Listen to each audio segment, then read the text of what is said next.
What's poppin', y'all? Your boy Marcin back again with another video. We're gonna be talking about UFC Fight Night Moraes versus Sandhagen. This is a pretty sick card. Should be a pay-per-view. If it had a championship fight, it probably would be. But first fight of the night, man, we're gonna talk about Tygura Ulanbekov versus Bruno Bulldog Silva. Let's just hop right into it. We got the #1 flyweight in Russia, and Tygura Ulanbekov. He's a moderate favorite at a -345 opening from Russia, 5'7". This dude is versatile, dog. Like, when I was watching him, I was watching some of the tape on him. He's got 6 submission wins. I seen Khabib in his corner. That's always a positive when you got one of the GOATs in your corner. He likes to pump the jab to keep the range. Good knees up the middle. Nice straight right hands. Trips from the body lock position. He likes to work from half guard and transition to side control.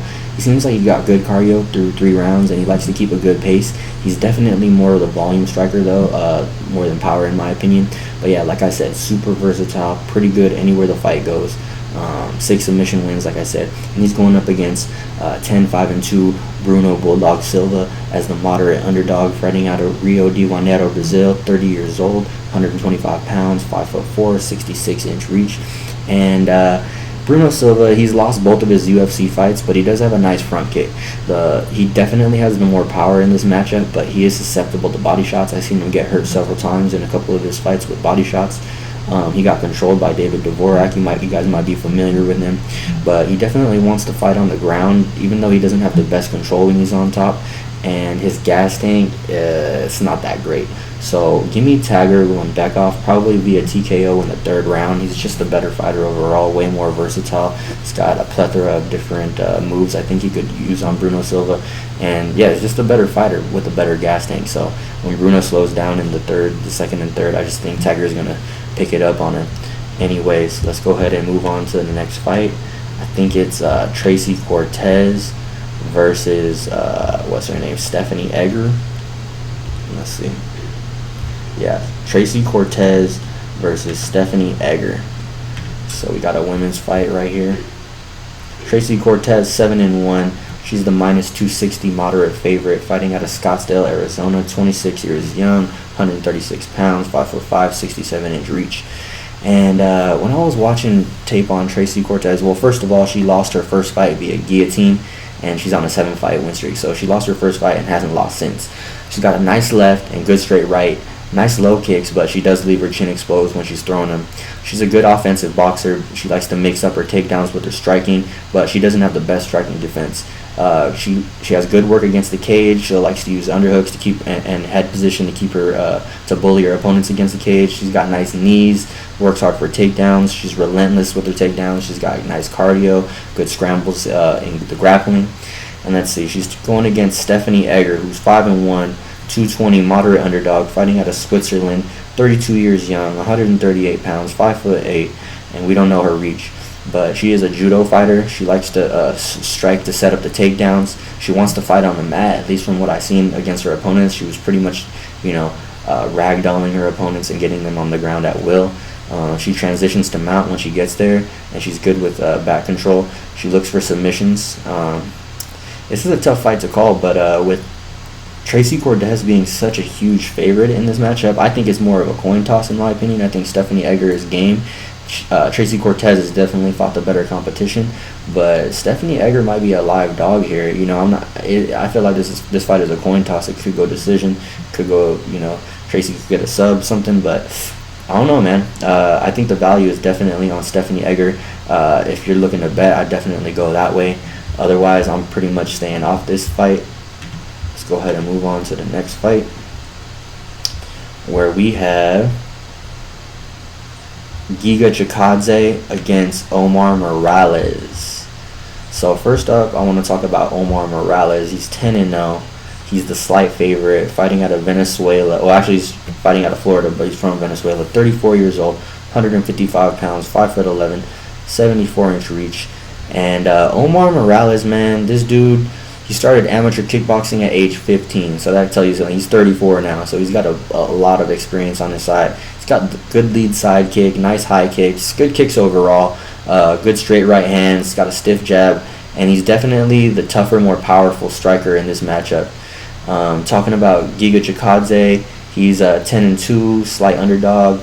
fighting out of Huntington Beach, California, originally from Georgia, 32 years old, 145 pounds, 6 foot, 74-inch reach. So these guys' attributes are pretty similar. Giga Chikadze, he loves the liver kick.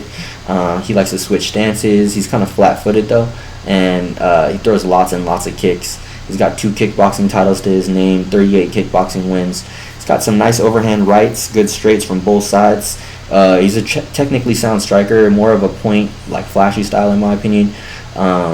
Good reversals from the bottom when he does get taken down. He'll try to get back up, but his cardio isn't great from what I've seen. He kind of fades late in the second and third. I do think Omar Morales' cardio is better. He hits a little bit harder.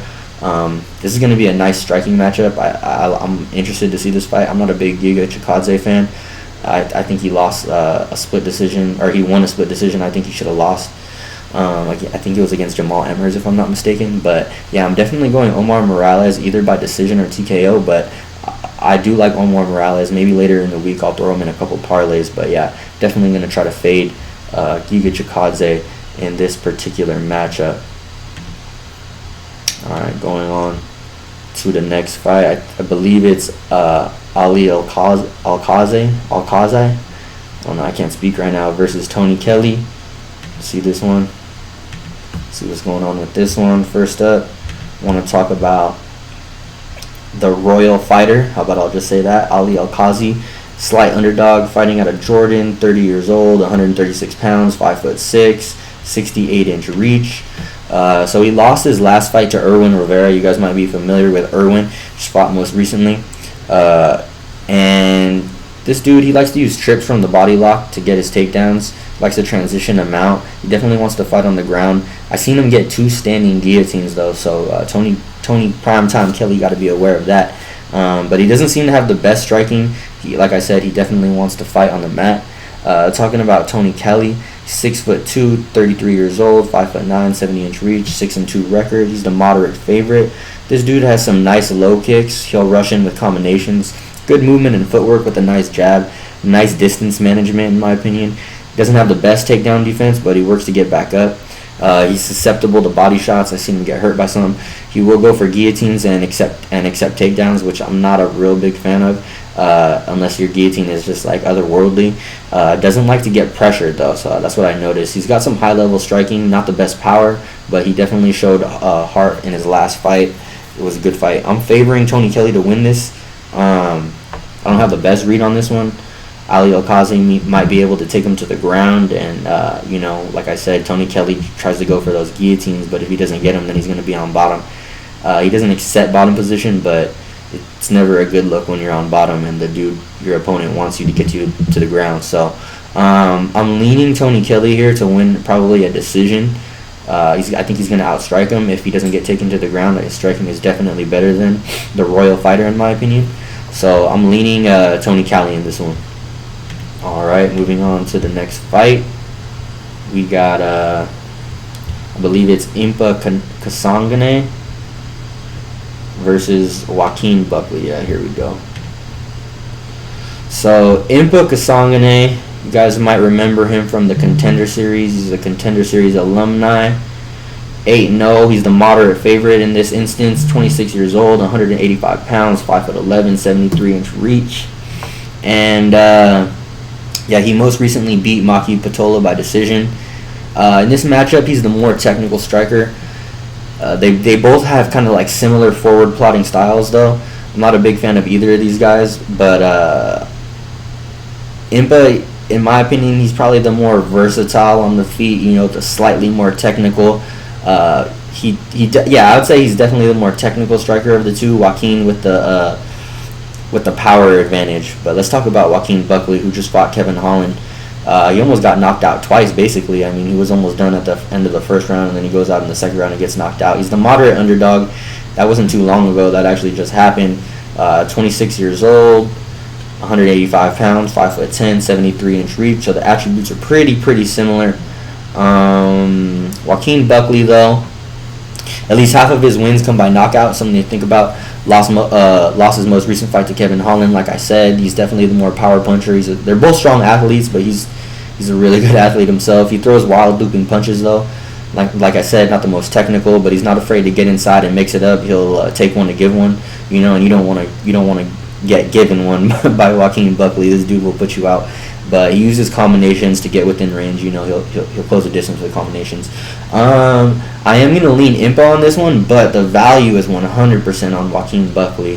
Him being such a huge underdog in this instance, I mean, I do think Impa is probably the more technically sound fighter in this case, but I would not have him as such a massive favorite like this. I think Joaquin Buckley, one punch, you know, he comes in the pocket right there. Impa could get clocked, and there goes his O, you know. So yeah, I'm leaning Impa, but I mean, I might just throw, you know, sprinkle a little something on Joaquin right there, because that's nice. That's some nice live dog money right there, in my opinion. But take from that what you will. Moving on to the next fight, we got who is it? I think it's Rodrigo Nascimento. Let's see. There's a lot of good fights on this card. Rodrigo Nascimento versus Chris Daukaus. All right. Let's see what we got here.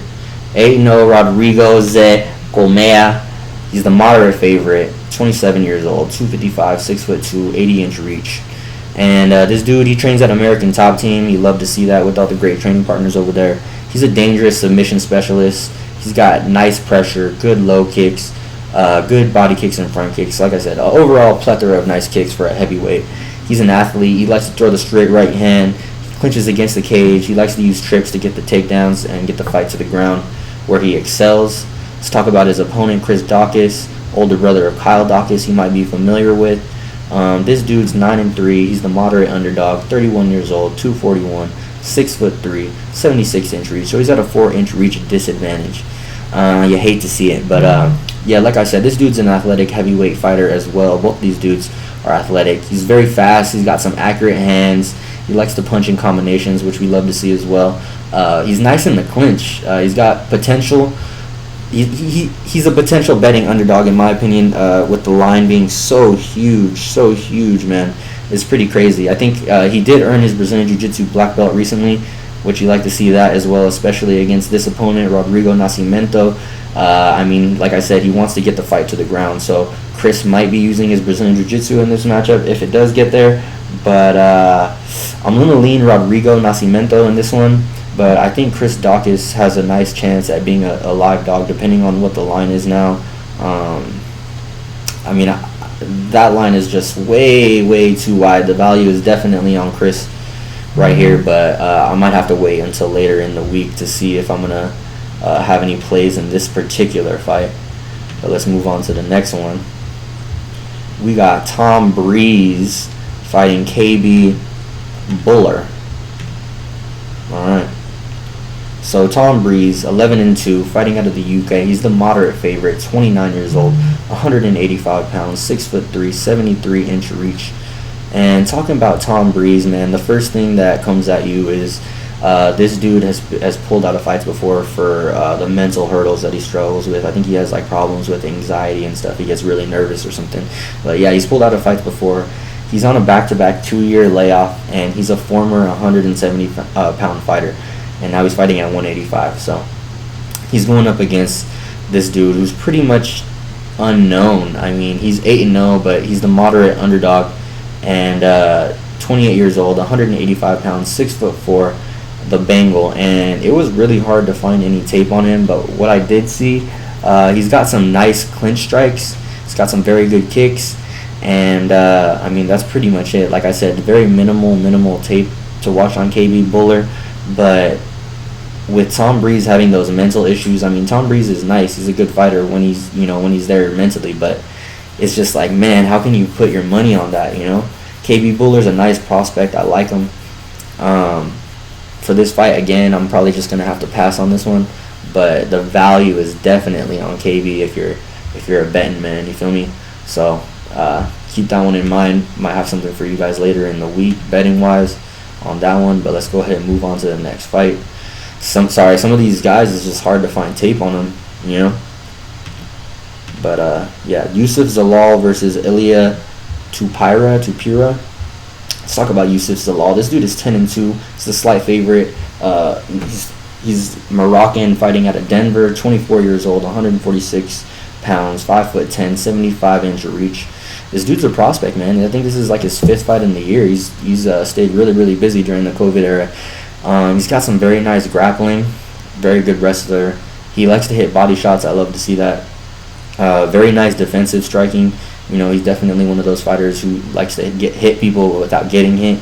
He's got good pressure from the top, and he'll hit you and be elusive, like I said, and not get hit.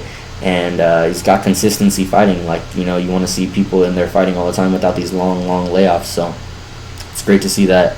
And his opponent, Ilia Topuria, he's 8-0, 23 years old, 5'7". He's got 4 submission wins of his own. I believe his path to victory is a finish.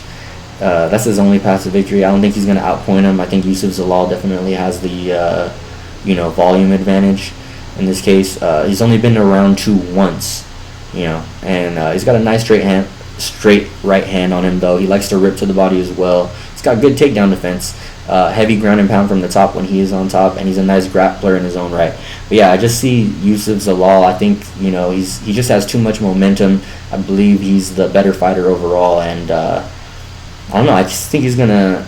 I mean, Tupira is pretty good himself. Like he's not a bad fighter, but I just think that Youssef Zalal has all the momentum in the world, and he's pretty well rounded. And I see him probably taking him into the 2nd and 3rd round where he hasn't been before, and either grinding out a decision win or maybe finishing him in the 3rd. But yeah, that's what I got for that one. Let's go ahead and move on to the next fight.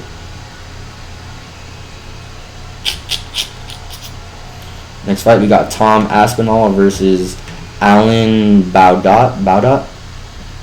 Yeah, alright, so first off, let's talk about Alan Baudot, the Black Samurai, 8-1. He's the moderate underdog.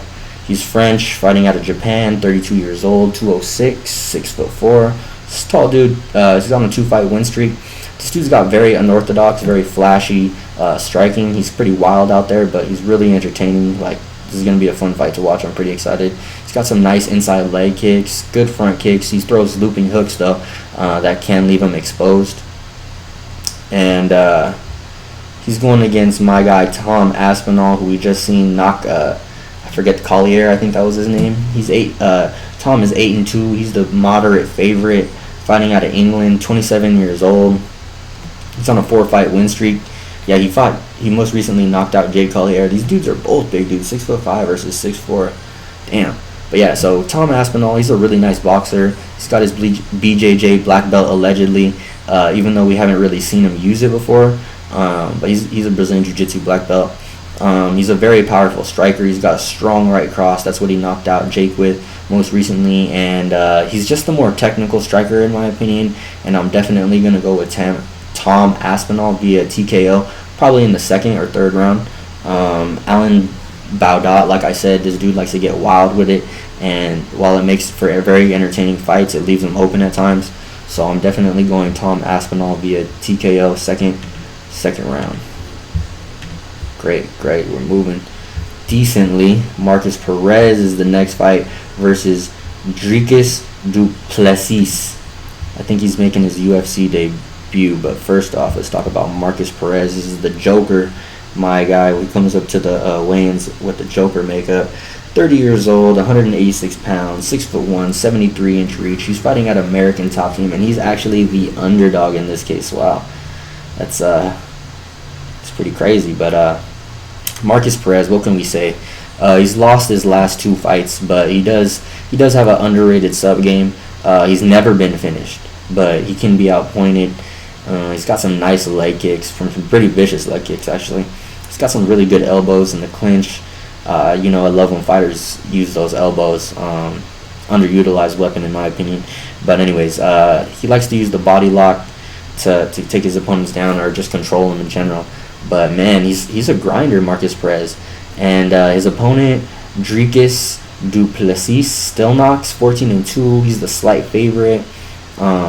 26 years old, 185 pounds, 6 foot, 76-inch reach. So he is going to enjoy a 3-inch reach advantage. So first thing you want to know about this dude is he's a kickboxer, and this is his first UFC fight ever. So he's never been to the judges before, so we're not sure what his gas tank is like. He's definitely fought the lower competition in my opinion, but this dude has nice low kicks of himself, so this might be a low kick battle. He's got some good MMA IQ from what I've seen, and he's got a nice overhand right overall. His striking's pretty nice. He's definitely the more technical striker, but if the fight goes into later rounds, I'm really curious and interested to see how it could go. With Marcus Perez being a slight underdog and he's faced UFC caliber competition, I'm gonna lean Marcus Perez here. I mean, he definitely has the power, and he's never been finished, like I told you guys. So if he could take Dricus to the third round, I could definitely see him just wearing on him and grinding on him and potentially winning a decision. So that's my pick for this one. I'm gonna go Marcus Perez via decision. I think he's gonna be able to. He might lose the first round and then come back and win the second and third, potentially. All right. So the next fight we're going to talk about is Ben Rothwell versus Marcin Tybura.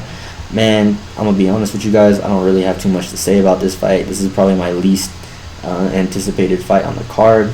Just my opinion. Ben Rothwell, 38-12, is the moderate favorite. 38 years old, 265. He's a big boy, 6'4", 80-inch reach. Man, what can I say about Big Ben? Man, he's got an underrated submission game of his own. Gas tank issues. He hasn't been taken down since 2013. It's a pretty neat little factoid there. But man, he's low volume. And so is his opponent, Marcin Tybura, 19-6, plus 160 underdog, 34 years old, 252 pounds, 6'3", 78-inch reach, so a 2-inch reach disadvantage. But Marcin's on a 2-fight win streak. Very low volume striker, like I said. This is going to be a sloppy heavyweight fight, most likely. As bad of a gas tank as Big Ben has, Marcin's might be worse. Overall, this is a pass for me. I don't like either of these guys. I'm leaning Big Ben Rothwell here, but it's just because I can't stand Marcin Tybura very much. But I mean, like I said, I'm not even a Big Ben fan either, so I'm probably going to pass on this fight. You guys could... I'm leaning Ben, though. I'm leaning Ben. But anyways, let's go to the next fight. Talk about something maybe a little bit more interesting. We got Edson Barboza versus Makwan Amirkhani. This is a good fight, man. I like this fight. Even though Edson Jr. Barboza has been struggling recently, he got a loss against Dan Ilia. Controversial. I think he won that one, But anyways, let's talk about Edson Barboza. 20-9, moderate favorite, 34 years old, 145 pounds. So he's fighting at 145 again for the second time. He's 5'11", 75-inch reach, and he's at an American top team. You love to see that. So what do we know about Edson? Well, what does everybody know? He's got vicious leg kicks.